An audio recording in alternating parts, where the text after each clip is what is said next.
Hey, I'm Divyansha Lachi. I am a PhD student at Georgia Tech, and today I'm going to talk about a really cool project we have designed for the Neuro AI course. In this project, we will explore the benefits of using inductive biases inspired from animal brains in the domain of motor control. Specifically, we will be controlling a worm like swimmer agent using a neural network inspired from the neural circuits of a C. elegans. Now, a key motivation for this project comes from the fact that most animals can learn really complicated tasks very quickly. For example, a squirrel can learn to jump within a few days. Spiders can learn to hunt within a few minutes, and I can't even estimate the time for learning to swim for fishes because they can basically swim right at birth. All of this is to say that most animal behavior is innate. The data efficiency that AI is aiming for is likely not just based on pure learning, as at least in animals, innate intelligence plays a key role in making animals highly data efficient. Now, before jumping into how animals get these innate behaviors and how it can help I want to talk about why animals would even need innateness. Well, the answer is simple, and innateness provides a lot of evolutionary advantage. Evolution is all about survival of the fittest. It is a race to produce the best progeny, and it is obvious that if an animal comes into this world with all the tools for its survival just already there, and maybe with a little bit of learning, then it's more likely to survive.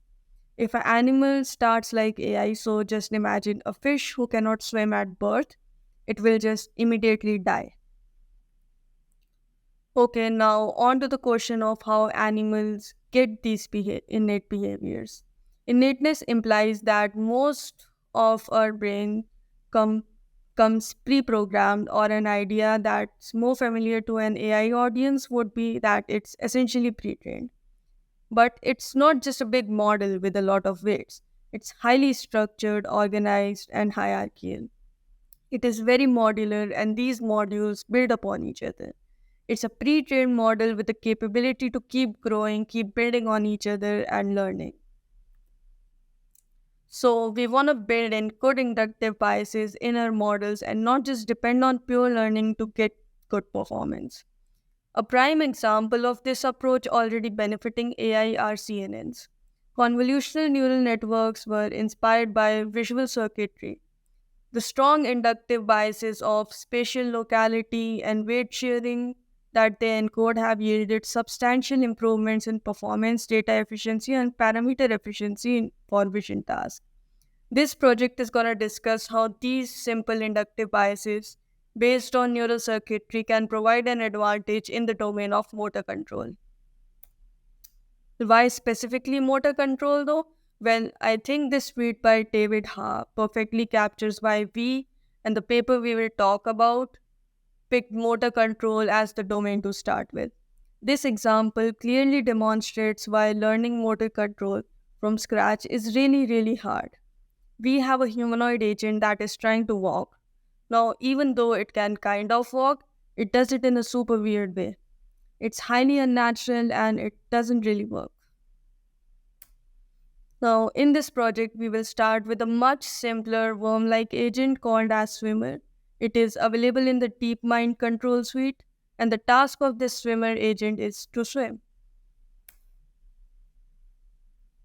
In this project, guided by the motivation of using priors already perfected by evolution, we build a new type of artificial neural network model called as NCAP, or Neural Circuit Architectural Prior, based on what we have learned from the connectome and the movement of the worm.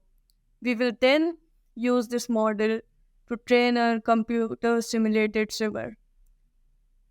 Why C. elegans though? Its successful movement backed by a nervous system we understand really well gives us a blueprint for creating smarter AI agents. The NCAP model achieves really good zero shot performance, and it needs fewer parameters to achieve the same performance as a really big neural network. A C. elegans moves by propagating waves down the body. The propagation is controlled by a highly stereotyped motor control circuit, which has been detailed in the NCAP paper. We we will build a network architecture that closely resembles this circuit and apply it to our swimmer agent. Now, before showing the results, let's have a look at the artificial swimmer agent.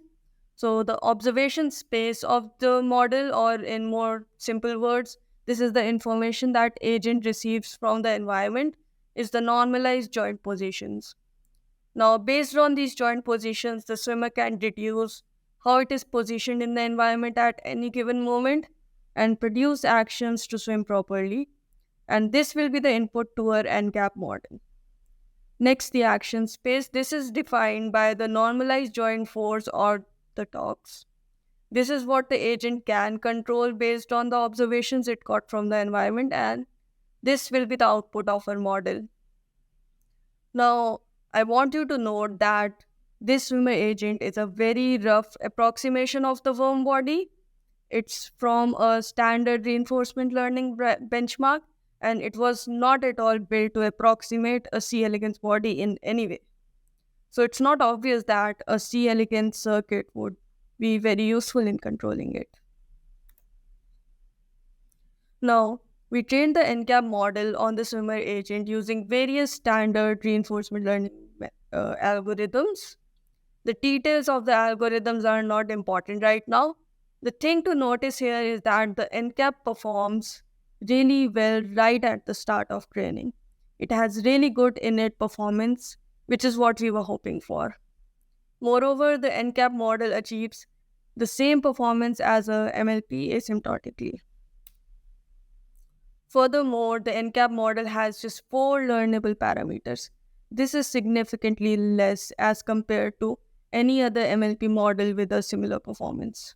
So to recap, our NCAP model requires less data to learn and reach its performance peak with very few parameters.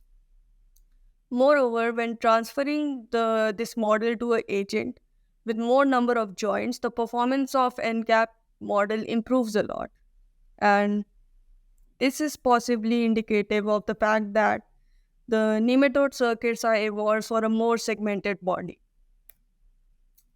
So the NCAP model derived from the neural circuits of a C. elegans can easily adapt to environmental changes. For instance, when the simulated agent is tasked with navigation in a specific direction or moving towards a ball, we can learn a task level module that guides the motor module of the agent to swim in the right direction. The NCAP model, with its roots in the adaptable locomotive strategies of C. elegans, shows a lot of promise in these situations by leveraging its efficient parameter usage to quickly adjust to new tasks. This project is going to explore the robustness of the NCAP model to drastic environmental variations and its adaptability to new types of tasks. During the exploration, we will try to push the model to its limit to see where it fails. We will also try to address some of the concerns regarding training in a biologically constrained neural network. Here are some references to help you get started with the project. I would highly recommend reading the NCAP paper and going through the DeepMind tutorial to get familiar with the basics of simulating virtual agents. So good luck with the project, and if you have any questions, feel free to email me or Ksenia. Thank you.